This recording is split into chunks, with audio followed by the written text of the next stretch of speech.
so much for joining us today. My name is Elisa Joseph, Director of Programs for the U.S. Black Chambers.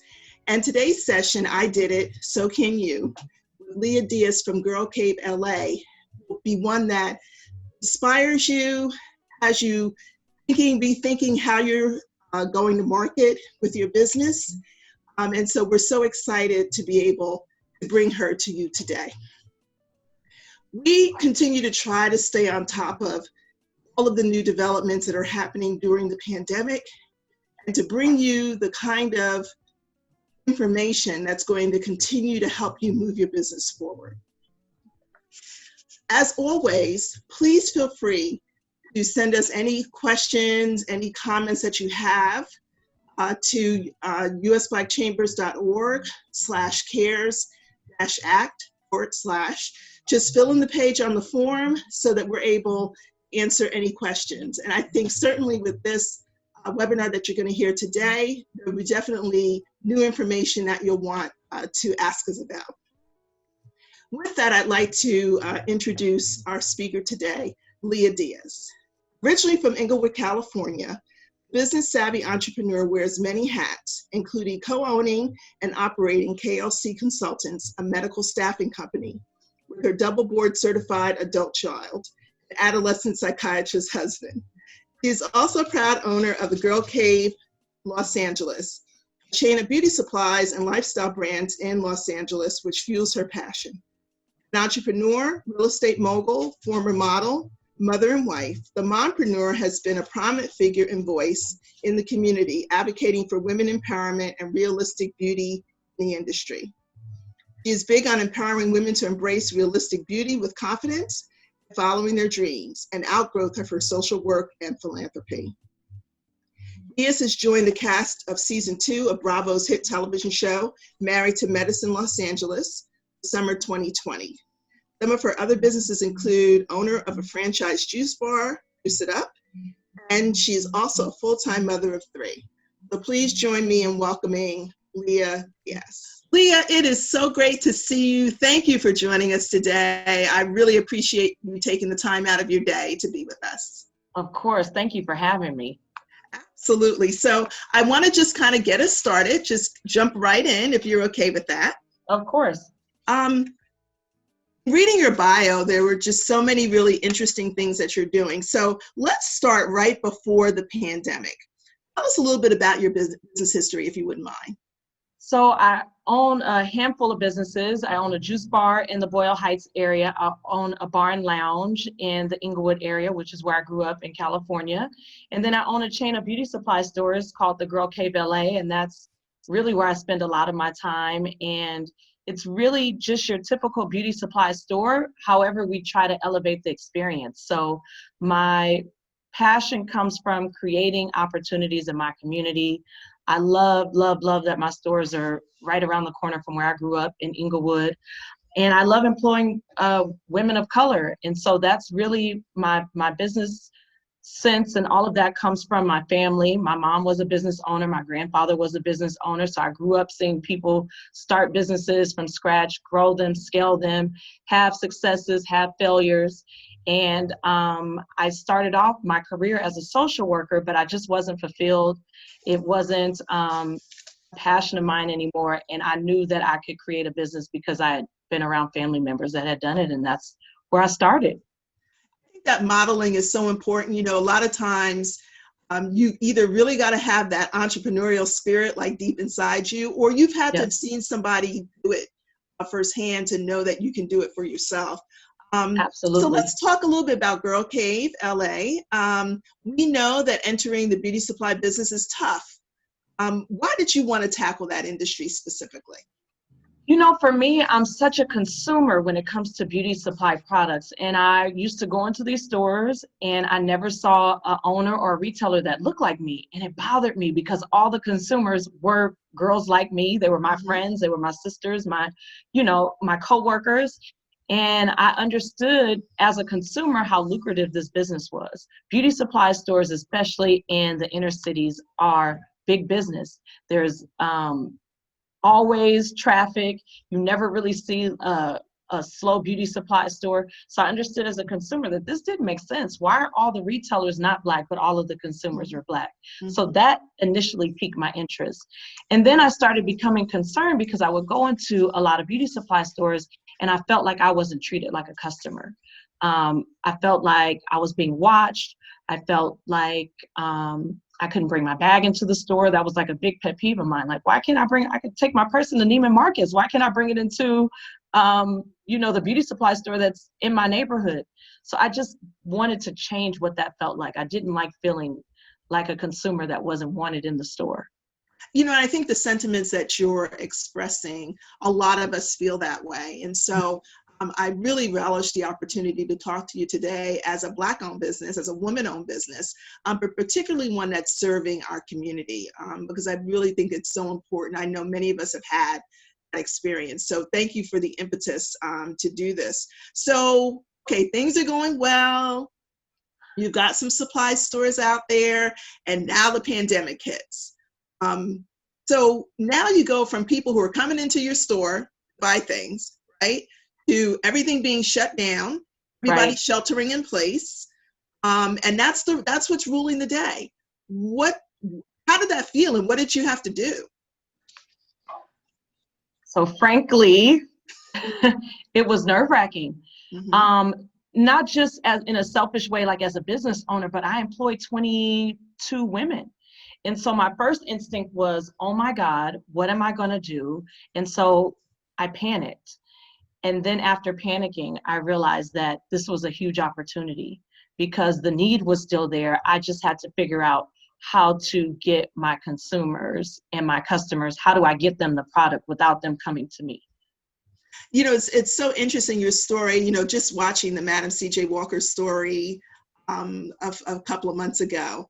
Yes. On one of the streaming channels. And when you talk about the women that you employ, and it's not just about you as a business owner, but now you've created this ecosystem, right, of people that are dependent on you, and their families are dependent on you. And their families, yes. Right, and so I can't even imagine what that might have looked like. So something had to have happened, right? You had to have that bright idea, as most entrepreneurs do.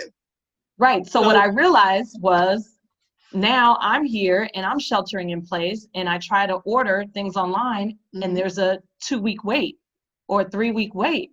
And I'm like, okay, so people obviously are still consuming products. So how do I get them their products quicker? And so it just came to me, we need to deliver. No beauty supply store in our area had even thought of the concept, but we were still getting emails, we were still getting DMs, we were still getting phone calls to the store, people asking how can they get products. And so when I realized we still had the consumers wanting our products, we had a team meeting and we figured out a delivery system, and we just started essentially running the delivery system from our Instagram. And then from there it grew and we delivered from our website. So it was really the consumers having the need and us still having the product. And obviously as a business owner, I didn't want to close stores with hundreds and thousands of dollars worth of products still sitting on the shelf. So I had to make it work and we had to be creative. And our customers were just super flexible with us. And we were able to just start delivering. And so we did curbside pickups also. So people were emailing, texting, and calling, putting their orders together. So we had a team of people in the store that were doing curbside deliveries. And then we also had a team of people that were pulling orders off of the shelves and going out and getting a delivery list and going out into the field and dropping products off. My daughter and I would love you right now. Curbside is our thing. So I'm sorry that I'm in Charlotte and not in LA right now. There might be a Girl Cave Charlotte soon though, so. Okay, well, I'm gonna look for that, definitely. So do me a favor, can you share some immediate challenges that you went through in this process, and what steps did you take to solve for some of those? Right, so we had the business had become really dependent on the brick and mortar. We had a website, but we weren't utilizing it. So in the moment, we had to let customers know without coming into the store what we had available. So we had to, one, come up with other options for them to pay, right? Because there was a concern with exchanging money. So obviously apps like Cash App, PayPal, we have to establish ourselves on those apps. And then from our website, just making sure that all of the products that we had in store, they were being translated online. So people were basically browsing the store online. That's what we had to create. So accessibility, right? Making sure that the products are accessible online and that the website was easy to shop, not just pictures everywhere, but things were organized by category. So braiding hair and shampoos, everything was organized kind of similar to the way they're organized in the store to make it easy for the consumer, because we carry thousands of items. So to go onto a website and just see random pictures wasn't going to work either. So we have to be very strategic in how we organized it based upon what were the needs of the customer. Mm-hmm. That just makes so much sense. So we didn't know that we'd be sheltering in place, for this long. Things are Right. starting to open up a little bit. It's been a few months now. So making this pivot and this transition to, we have a website really for branding purposes. Now we're really using the website to sell our products. How have your sales grown from that point as compared to not only 3 months ago, but what it might look like even a year ago? Right. So a year ago, the website sales were essentially non-existent because we weren't marketing it and we weren't really selling products online. We had some wigs and some hair pieces online, but as far as our products, they weren't online. So this pandemic, we've been able to reach people. We have orders from New York. We ship to Canada. We've been shipping everywhere. So it's really opened up the stores to touch consumers that we've never been able to touch with our brick and mortar. So the website, along with, we upgraded the website and we added more products and more features, but also too, making sure that we put money aside to market to make sure we're reaching people outside of our base, our Los Angeles, our Southern California consumer. So one of the things that was really interesting to me in terms of your business and your company in particular, I think you started this off by talking about being a social worker. And I feel like as I've read more about you, that's led you not only to be successful on your business side, but then to translate that into the philanthropic work that you do. Do you want to talk a little bit about why you do that, why it's important to you, how that came about? Yeah, so when I worked for Children's Services, I was going into homes in inner city every day. And I saw things that to me were easily fixable, right? You have a mother that's struggling. It's not that she's not working because she doesn't want to. There's no jobs really in her neighborhood. And there's jobs maybe available to her, but they're 15, 20 miles away. And how does a mother with 3 kids with no car get there? So the first part of my obligation is to hire women that are close to my stores. Basically, the first thing I ask when somebody comes in for an interview is, where do you live? I want to make sure I'm employing people in the area. And when I realized that I was doing that piece, I also realized that outside of my employees, I had an obligation to my consumers, because my customers are very loyal. They come in on paydays, they come in when they have interviews, they come in when they have a funeral, they come in when they have all of these big things that happen in their life. And so I had to figure out, what is my way to give back? Because people were giving to my business. They were spreading the word. My business was booming. And so what I realized is that it didn't have to be something huge. It could be something so small, but it goes a long way. Mm-hmm. And so we created a Take What You Need section in all of our stores, where it's small things. It's a mask right now because we're in the COVID pandemic. It's water bottles. It's toilet tissue. It could be sanitary napkins. And it's things that you look and you're like, okay, this is so small. But to someone that's in need, it means a lot. And so that's just really our commitment, to make sure that our customers feel supported the way that we feel supported. That's wonderful. So one of the things that I do want to do, and hopefully you're game for this, is okay. I want to, when we share this information like you're sharing today, I want to make some of this stuff turnkey for our business owners, whether they're in the beauty supply market or not. Right. So I'd love for us, we're going to switch our screen a little bit for people to get some of your tips. I'm really happy that you were able to put those together, because I think, again, we need to take the mystery out of these things, and we need to be able to just share, here is what you do. Here's step 1, here's step 2. Yes, And tangible so if you steps. wouldn't mind, going through what you did in terms of creating your e-commerce opportunity, your online merchandising as part of your business, expanding upon that, also sharing with us a little bit about the investment costs, right? Because every time you really change your distribution model, there is an investment that has to come along with us. So if you wouldn't mind sharing those tips, we'd love to hear them. Awesome. Well, I'm excited to share them because these are things that I actually did when the pandemic hit, and it's actually been successful for us. So for us, the first thing that I made a decision was, we see there's an issue, we see there's a concern, how do we shift? And then not just shifting, but making sure that the transition is profitable, because you don't want to just make moves and start moving things around and spending money and not understanding like what your goal is. So for me, it was to, while we were sheltering in place, taking a few days and planning this out so we didn't waste a lot of time and money. So that's the first thing you should do, is just understand what your goal is, figure out the best way to do it with the least amount of capital. Let's see. We can go to, oh yes. So for me, I use Squarespace. Shopify is probably the most frequently used web program, but I prefer Squarespace, and I like it because it comes with an app called the Commerce app. And for me, as somebody that's not always in my store, somebody that's not always there where the inventory is, I can basically manage the store from my phone. And so I see the sales as they come up. Like right now, we just have a purchase. I've gotten alerts while we've been on this call saying that certain products are low in stock.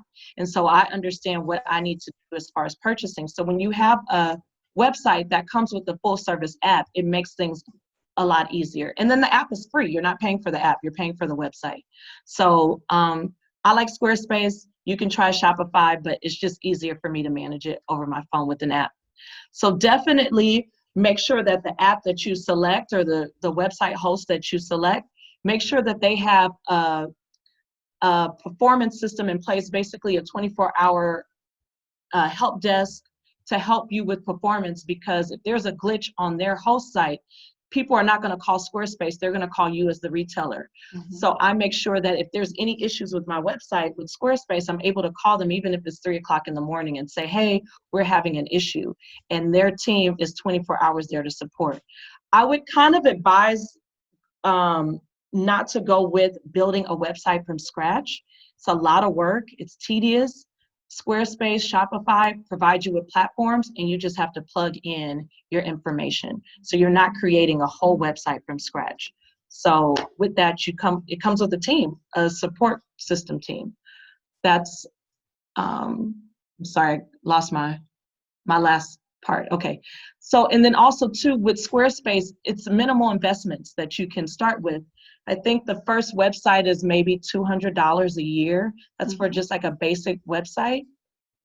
And that's a small investment. And then as you grow, as you add more products, sales start to pick up, then you can increase the pages on your site. You can increase as you go. So I wouldn't suggest going in and spending $1,000 on a website when you're not really sure how to manage it, when you're not really sure how your sales are going to be. Start small. As you start to market, as your sales start to grow, then you can scale and increase your website traffic. So marketing, this is my favorite thing. I love marketing because it gives you an opportunity to get right in front of your consumer and talk to them. And for us, we have to understand where our audience is. So for my stores, Instagram is how my consumers talk to me. They love DM, they like a quick response. They're not really on Facebook. They use Twitter, but Instagram is their go-to. So I had to learn how to run ads on Instagram to talk to my consumer directly. And so we do market on Twitter and Facebook, but our bread and butter is Instagram. So when you make this evaluation on how you're going to spend your marketing dollars, don't just throw it at Facebook because you feel like that's a larger platform or because they have more users and more engagement. You really have to find out where your customer is. And if they're on Twitter, if they're on LinkedIn, if they're on Instagram, if they're on Facebook, whatever that is, that's where you need to talk to them. And so for us, we have basically a lot of our marketing has gone into creating those short 60-minute videos that we can play on Instagram to talk to our customer very quickly.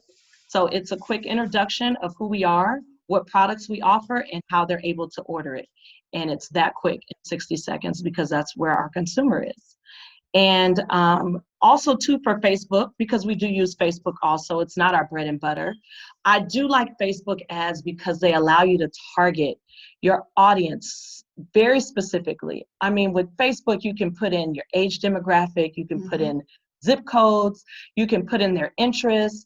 If you're a hair business, you can put in hair color, haircuts, hairstylists, all these things that your consumer would probably search online and target online. And Facebook has a very unique way of getting to those consumers. And so you're not wasting a lot of money talking to people that are not really speaking your language. You're talking to the people that want to hear from you. So I definitely would encourage anyone that's going into online marketing that's shifting from a brick and mortar to play around with those Facebook ads. I mean, you can spend something as small as $5 a day and reach a targeted audience that you pick who your consumer is. Thank you. And so for our website, because obviously once we have somebody come on our website, we hope that the pink and all of the glittery stuff and all the pop-ups keep them. But in actuality, people want incentives to shop with you. And so we had to create concrete incentives that our customers could have after they've basically been loyal and shop with us the first time. So for our shoppers, the first thing that they get is an invite code to come shop back. And that invite code, depending on what promotion we're doing for the month, it could be anywhere from 10 to 20% off on a purchase. It could be something like 50% off on a high price item. It's something to get that consumer to come back to the website. And you have to do that because we're creating loyalty. And if someone has never shopped with your store online, we have to give them a reason to come back. And we have to give them a reason to tell their friends and family about us. So we do a lot of friends and family codes also too. If I've noticed somebody shopped online with us 2 or 3 times, we automatically email them a code that they can share with their friends and family so they can let people know that, hey, I shop with this store online and they've given me a code for you to try it too. So it's word of mouth, but with an incentive. So I definitely encourage to do that. Another great thing that we do is we've created a database of a couple thousand people in the last few months that have shopped with us online because we're able to capture their email address.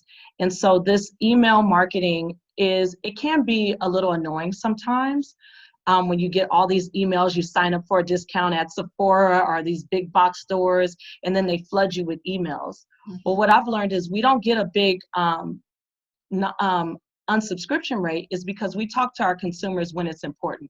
We're not just flooding you with emails every couple of weeks. We're talking to you when we have some very important information to give you, and we're talking to you when we have a promotion to give you. So it's in the consumer's best interest to open up the email because we're not just telling them to come shop with us. We're not just bombarding them with pictures telling them to come shop.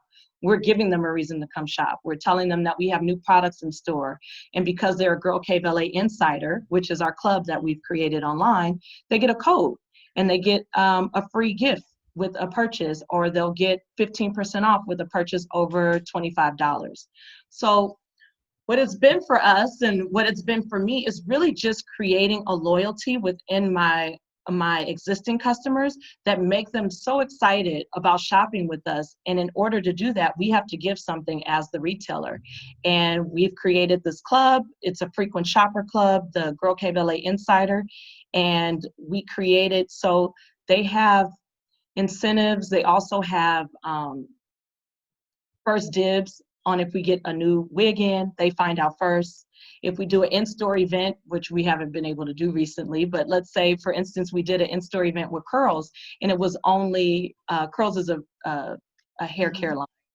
And it was only for insiders. It was only for insiders could be invited. So if you wanted to come to this in-store event where we were giving out free products and having food and champagne, you had to be a Girl Cave LA Insider.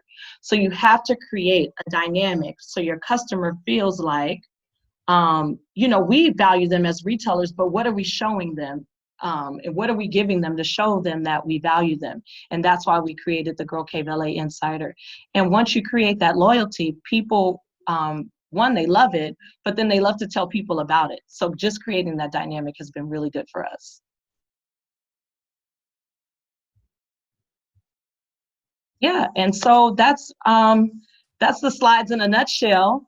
And really what it has been is just creating a customer base that is loyal, but also to a customer base that wants to refer you. Because for every great customer I have, they refer me 5 other great customers. So if I take care of the ones that I have, they'll take care of me. Well, I think what's so important about what you just talked about is you make your customer feel really special. You show them a level of appreciation.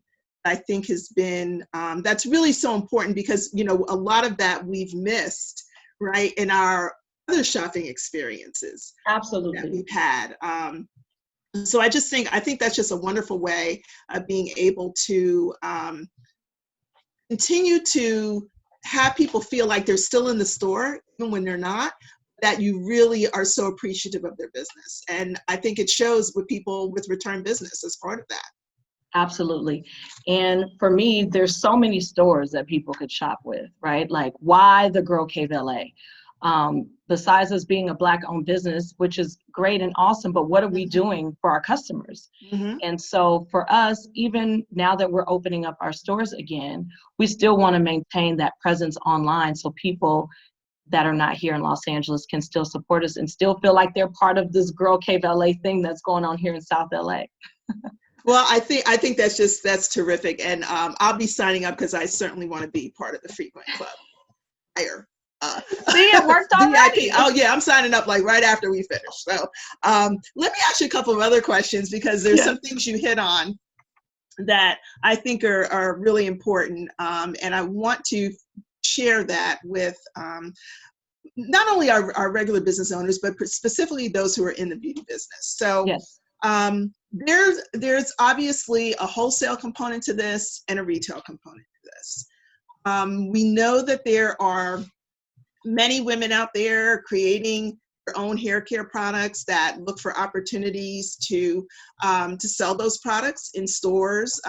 Most of the time we see sort of cut out areas in a Target or in a Walmart where, and kudos to those companies who really started to look at ways of expanding Black business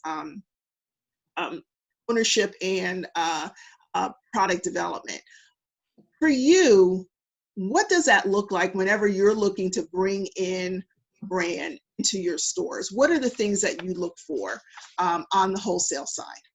Yes. So I get approached all the time with brands that want to be placed in the Girl Cave LA, and it's exciting for me.